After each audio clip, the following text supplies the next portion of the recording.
Welcome to part 12 of my DIY backyard project. If you have missed the previous progress, check them out in the description. If you're planning to build a deck by yourself or even hiring a contractor to do the job, I hope you will find this helpful, and my goal is to inspire more people into DIY. This time, we are talking about how to transform a traditional pergola into a modern, contemporary structure using Azek PVC. Framing is not part of this video. Check out part 7 and part 8 for details. Okay, let's get started.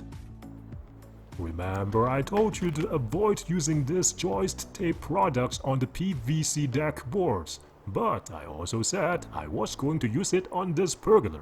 Here we go. Moisture is always the #1 enemy to wood. You either find ways to cover the wood or drain the water by gravity and keep the wood dry.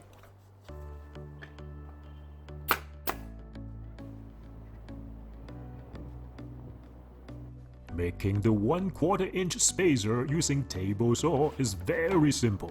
If you have a dewalt table saw like mine and the blade guard is in your way, you need to do some adjustment. All you have to do is to make the blade higher. Then lift the anti-kick back and you will be able to adjust to 1/4 inch. Of course, you can remove the blade guard if you want to make yourself look like a pro. For me, I am fine. I like the extra protection if possible. That's correct. You rip it from a 2x4, 2x6 or 2x8. It's not too difficult at all.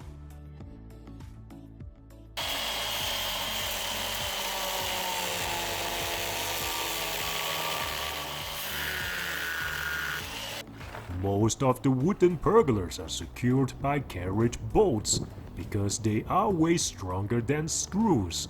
After cutting the end using an angle grinder, we need to apply some rust paint. To make the pergola having the same color scheme as the deck, I am using the same materials for the fascia boards from Azek. All the DIY projects are done by myself. Sometimes it is difficult, as you can see. My wife is not a handy woman. I am glad she did not get involved. At this point, I think it is a good idea to run some low voltage cables for the lights.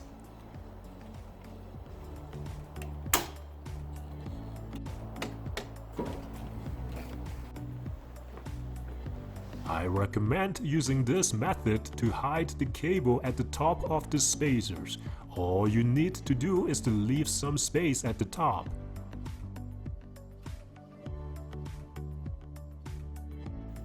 The top part is almost done, but wait a sec. Can you tell there was a design problem? The longest fascia board from Azek is 12 feet, but the top portion is 14 feet. My recommendation is to design your pergola based on the materials. This can save you from doing a lot of extra work. Don't repeat my mistake. To make the corners of the top of your pergola look nice, you may want to use miter joint. It's pure cosmetic, but it does make a huge difference.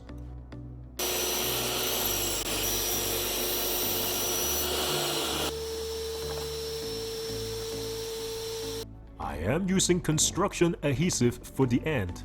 This should be okay for such small area.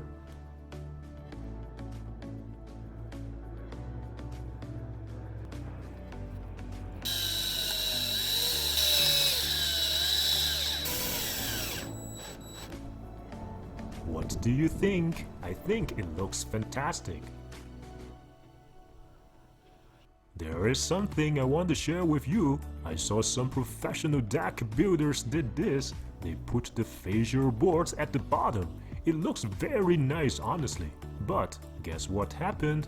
I did an experiment to show you what happened after a rainy night. Are you ready? Look! Whoa! I don't have to explain much. The water has nowhere to go. Eventually, it will rot your wood. If you DIY or hire someone to do the job, this is something that you want to pay attention to. I hope that helps. After I removed the board, the wood dried in about 30 minutes. Amazing. So, what is my solution? I am using this stain from Home Depot. It is impossible to color match my PVC boards, but close enough is good. Of course, I thought about adding some spacers at the bottom to drain the water. But this solution is approved by my wife in terms of the overall look. So, let's move on. Before wrapping the posts, we are going to need a lot of this 1/4-inch spacers. This is my mass production. I hope I can buy this from the local hardware store. Even better, Azek may want to add some vertical grooves at the back of their PVC boards. That would make life a lot easier.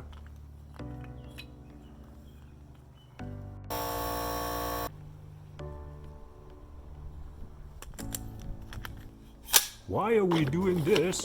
Of course, it's the same reason as before. If you wrap it without any spacers, moisture has nowhere to escape. Good luck to you.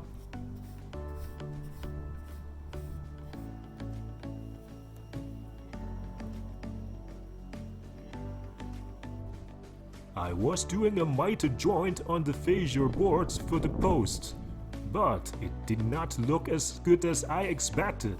What do you think?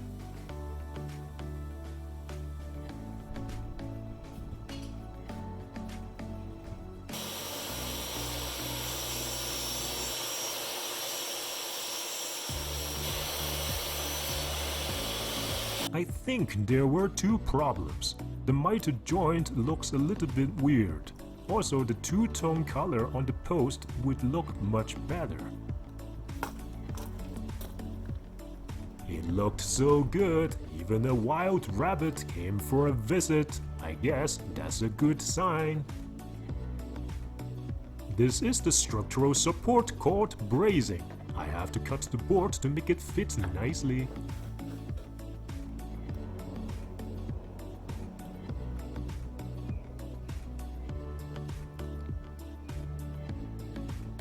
Because the bracing is in 45 degrees angle, you have to cut the PVC board in 45 degrees and you will have a perfect fit. Look at that.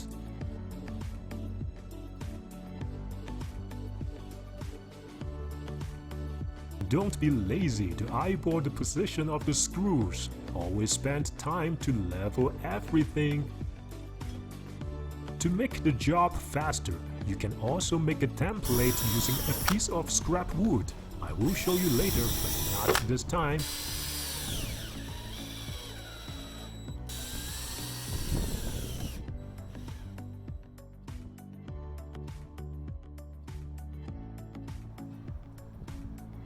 Now the front is completed.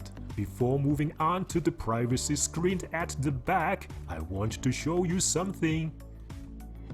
Let's see if the extra time I spent on installing the spacers is working or not. That's awesome, it's dry. I forgot to tell you, I left a 1/4-inch gap at the bottom for drainage. But it has another problem, spiders. So I am using this plastic mesh screen to block them from building the web.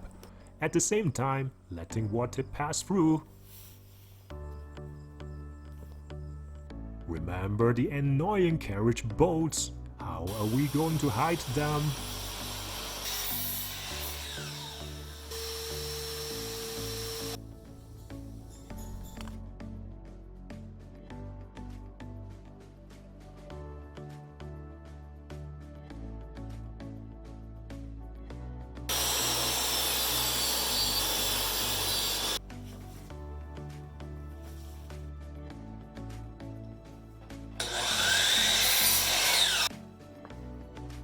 That's right, we are building small boxes for the corners. It's pretty straightforward. Of course, it's a bit time consuming.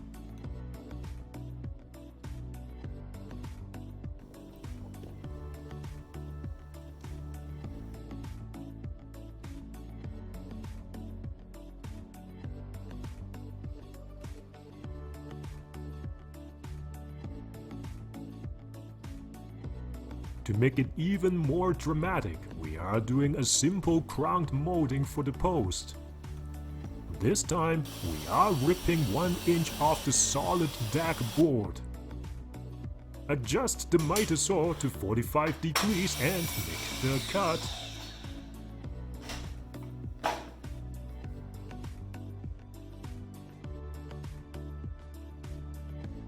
Put them together using the screws. Getting into shape.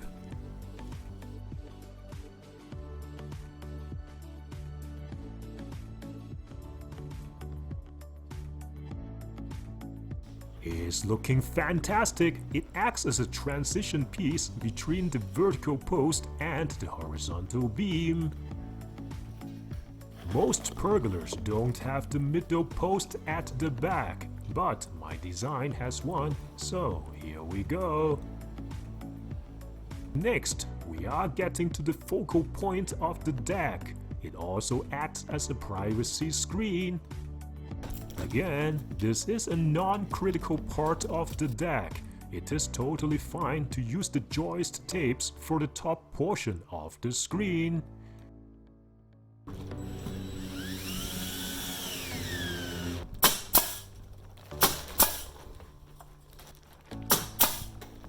To make the privacy screen stand out, I am installing a slim border.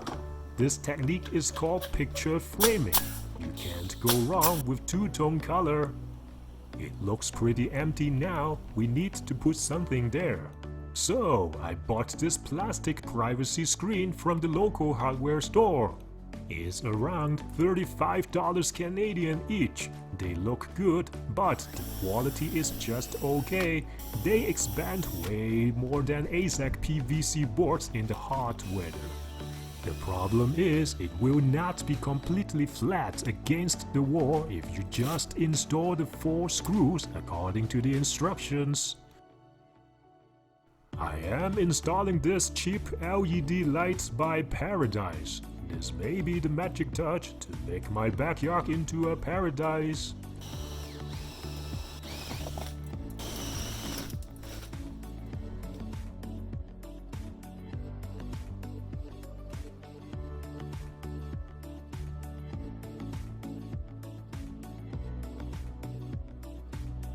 The lights are done, but the top and the bottom seems to be out of balance. There is too much blank space at the bottom. My solution is simple. Just install some scrap boards to fill the space. Alright, both sides are done. Looking pretty good, eh? It's close enough of what I had planned on the computer.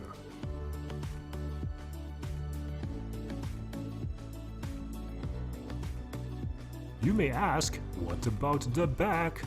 Oh yeah, if you hate your backyard neighbor, you can just leave it like this. I'm pretty sure this can drive him or her crazy. But I am a good person, I have to finish it. We need to do some soldering to hook up the lights. I am using this outdoor connectors called Drycon. It has some waterproofing gel inside. That looks pretty tidy. I actually ran out of those color matching screws, so I went with this G-Arcade fasteners from Home Depot. They are cheap compared to the one I had. They worked. It's done. I guess my backyard neighbor would be happier to see this than seeing the raw wood.